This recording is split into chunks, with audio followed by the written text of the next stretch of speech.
Hey everybody, this is TotalGamerJunkie. I want to welcome you all back to my channel. I'd like to start this video with an apology to you all. I shouldn't have just gone AWOL for so long, at least not without letting you all know. But there were things in my life that I needed to fix, that I wanted to improve on, and I got so caught up in that I neglected you guys who come for the Life is Strange content. Speaking of Life is Strange content, we got some interesting news. I saw a bit of rumors, but I want to give a shout out to Dr. Daniel and Amber Ang who let me know about these. Now let me start off with the release dates for the Life is Strange Forget Me Not issues. Now these have been, issue 2 has been pushed back multiple times, and I actually have the release dates here for issues 2, 3 and 4. So issue 2 is going to release April 3rd. Issue 3 will be released May 22nd. And the last issue will be July 17th. Not June, July, in case any of you think I might have made a mistake. Now I'm quite interested as in why they did that. April, May, July. Perhaps we might get to see something on June. Perhaps not, but one can dream.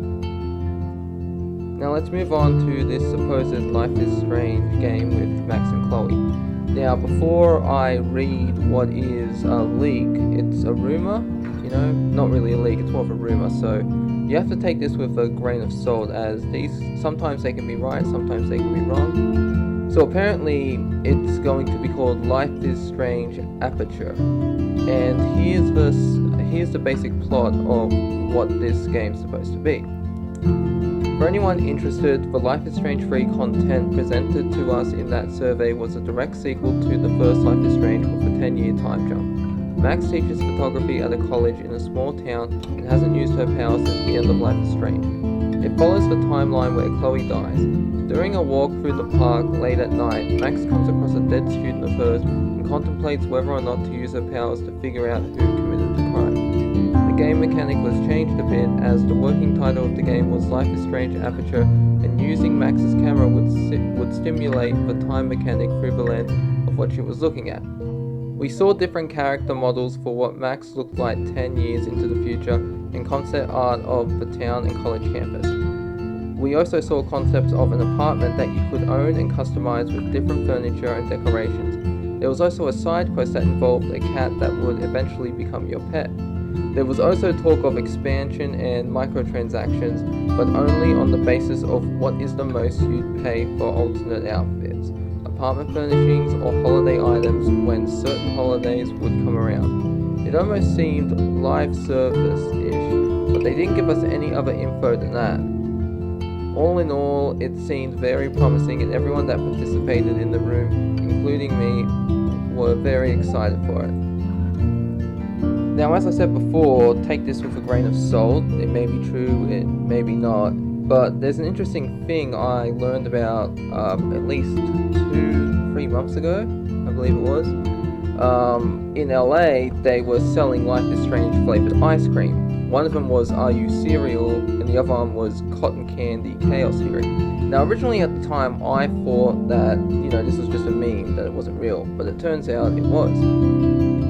And this went on until February 25th, and then it stopped.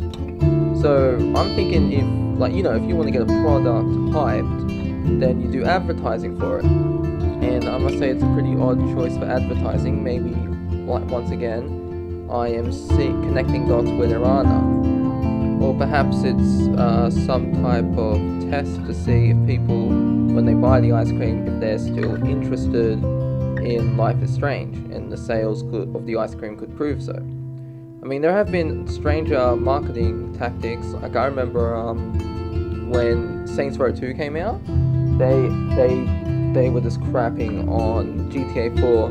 I remember one of the trailers, it was, would you like to go bowling with your cousin, or hop in a septic truck and spray feces all over buildings? I kid you not, that was a real trailer. I'll leave it in the link below for those of you who don't believe me. Now, getting back on topic, let's discuss the big elephant in the room, which is obviously Chloe is dead. Now, I don't think Chloe will, if this game is real, they wouldn't go down that one route. At least now, I don't think they will, because if you remember, Life is Strange 2 and True Colors, the DLC, they both ask you point blank, did you sacrifice Chloe or did you sacrifice Arcadia Bay? So I think they would do this decision, and depending on what you did, it can affect the story. If you remember episode 5 from Life is Strange 2, it has David in it, and depending on what choice you make will determine who he's talking to on the phone. You sacrifice Arcadia Bay, he's talking to Chloe. You sacrifice Chloe, he's talking to Joyce. But if this does end up happening, I have to say, the idea sort of appeals to me. Now, I'm a guy that's like Bay over Bay all the way, but I like at the end, because there's a lot of controversy with the ending. You know, sacrifice Chloe, sacrifice Arcadia Bay. A lot of people like, it feels like our choices don't matter. Now, if you want to say, like, from a game perspective, okay, you've done all this, you've made all these choices, and there's a no-win situation. But the point of it, at least from my point of view, is that the choices don't matter to us. They matter to Max. Max has been through all of this crap, and so it's up to her to make the choice, and she alone has to live with the consequence. She's the only one that can save Arcadia Bay. Chloe's fate is in her hands. So I think that having her not want to use her powers initially, if this game is real, then I think that would be good, because she might still be... They could do that from a PTSD type thing, where the thought of just using her powers just makes her choke up, or like, you know, hard to breathe, kind of like someone who's claustrophobic or doesn't like big crowds. They get panicky and they need air, so they just run off somewhere. Maybe something like that could happen. Now, Max using her camera to stimulate the time mechanic through the lens of what she was looking at. For those of you who might be a bit confused as to what that means, I believe it's saying that when Max looks through her camera, she can rewind time, like she can look at what's happening, and she can say, okay, well, like kind of like a flip book, you know, you flip the book forward and then you flip it back, but Max would only be able to look back so far. And I think this is a good idea, because, as I said, if Max has PTSD, she's not going to want to rewind. She's not going to rewind. Like, it's not like she wants to, it's just all that trauma, and plus she knows what happened. She saved Chloe's life, and what happened? Storm almost destroys Arcadia Bay, so she knows that her powers, if she uses them, she could cause a catastrophe. Now, one of the powers I do think would work with this is the ability to freeze time. And we only ever saw that once, and that was when Max had to save Kate. And I was a little disappointed that we didn't get to see it again, but I think just for using it once in that moment, that's good enough, you know. So that would be an interesting thing too. Let's say, for example, you're trying to figure out something and you want to look around, but there's too many people and you can't get in. So maybe Max freezes time, and so she's able to look around, like say a crime scene or something.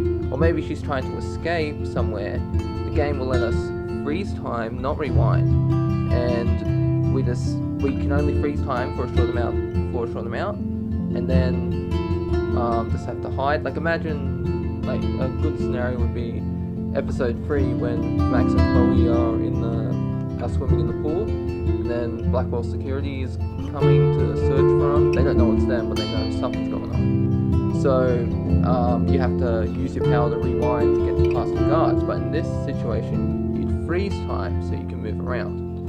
I think not rewinding would also make choices more impactful, because as you all know, when you make a choice, when the game was first coming out, if you made a choice that you didn't like, you could always rewind. Like, obviously there were limits, like if you got moved to the next section of the game, then you couldn't. But getting rid of the rewind ability would be good, so we have to choose. It's like, this isn't like the first game, this is different. We have to decide, what are we gonna do?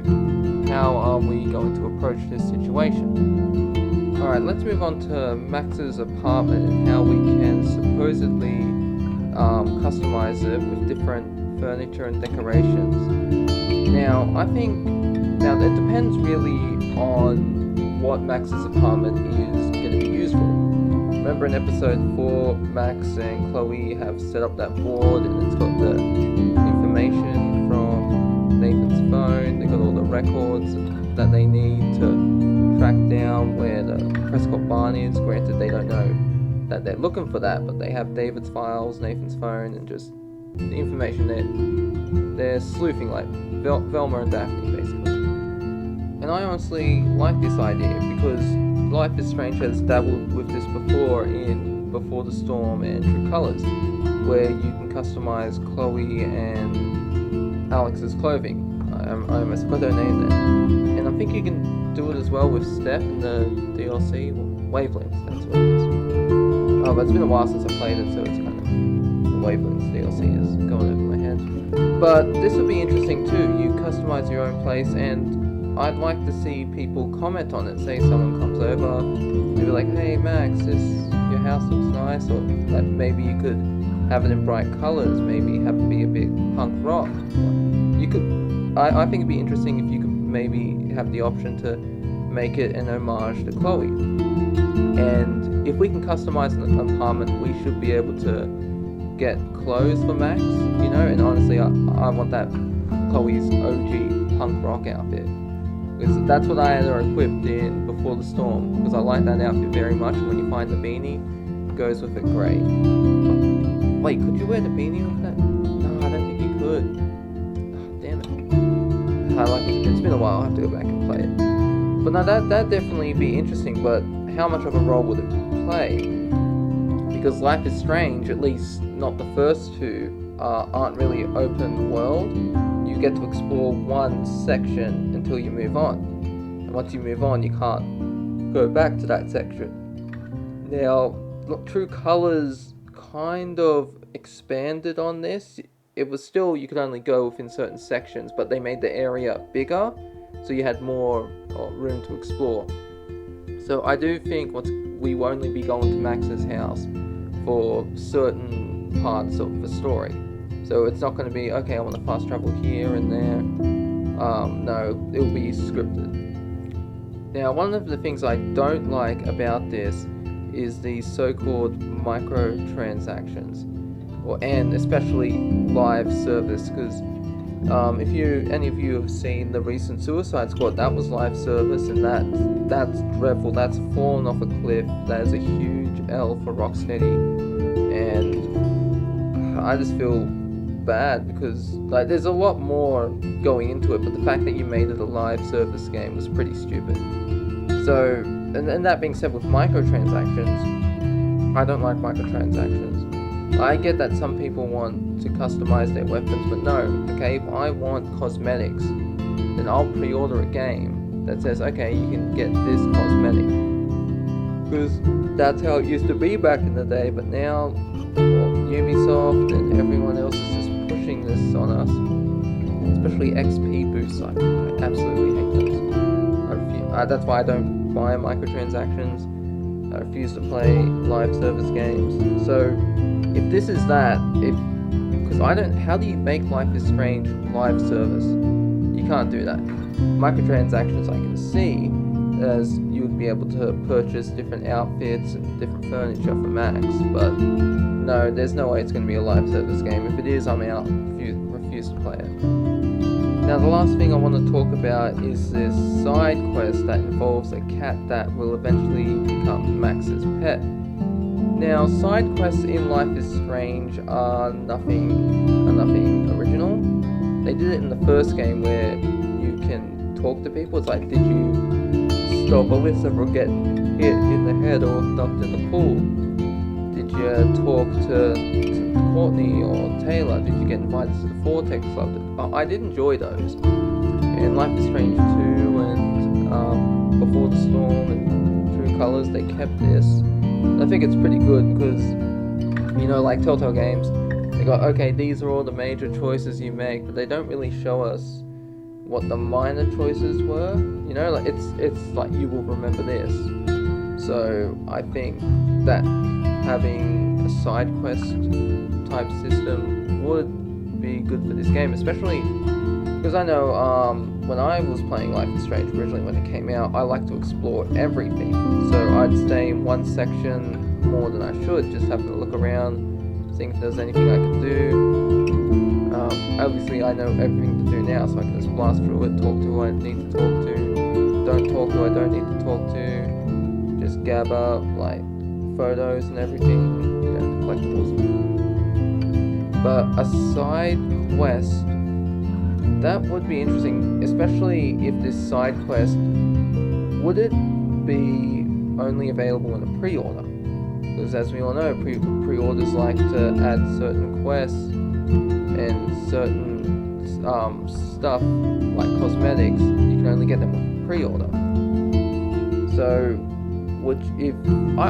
I guess I'd pre-order if it's a side quest and you get a bit of clothing, but I wouldn't do microtransactions. Because Life is Strange doesn't do DLC. True Colors was the first one to ever do that. So I think it would be cool if this game does do DLC. But I don't know if that will happen. If it is DLC, then it probably have to be before the game starts, obviously. And hell, maybe it'll even be about this character that Max comes across, like the dead student. So that'd be interesting as well. Now, what I'm most curious about is how they'll handle romance in this game, because as you know, every game gives you the option to romance a guy or a girl. For Max, it's Chloe and Warren. For Sean, it's Felicity and I forget his name. It's Finn, I think it was. For Alex, it was Steph and Ryan. In Before the Storm, it was obviously Rachel Amber. There was only one choice. Like that other guy, friggin' stalker, I'm forgetting his name, Eli or something. You're like, nah, man, you get out of here. It would be especially interesting as well as the canon ending for this supposed league is Max sacrifices Chloe to save Arcadia Bay. Now maybe we'll get a choice that comes up, did Max kiss Chloe? Yes or no? And then that will determine, okay, Max and Chloe were just friends, or Max and Chloe developed feelings for each other towards the very end. And that might have an effect on Max, as if Chloe is dead and Max kissed her, then Max may be on the fence about a relationship because she lost a woman she loved. And I think if Max is a college professor, then obviously I do believe because it's pretty obvious that if it's true, then one of the romances would be a teacher on campus, and maybe it could be a neighbor, someone that gets involved with this investigation and helps her out, and that would be an interesting use for Max's house as well. You go back there and Max gets to know the neighbor or the college professor. They come over and they're reviewing the evidence and trying to piece together who killed this student. But as I said, we gotta take all this with a grain of salt, as what I'm saying is I'm just making theories, speculation. We don't even know until we get a proper announcement. This is all just hearsay and speculation. But anyways, that's really all I wanted to talk about in this video. There is some stuff I would like to cover later on, but I want to make sure that's good. Now, I hope you all enjoyed this video, and please be sure to leave a like, comment, sub, share with your friends if they like Life is Strange, and I promise to post more often now. Maybe it might, even if it's one video a week, I want to get into routine of posting again. That's it for now. I hope you all enjoyed this video, and I'll see you in the next one. This is TotalGamerJunkie, signing off.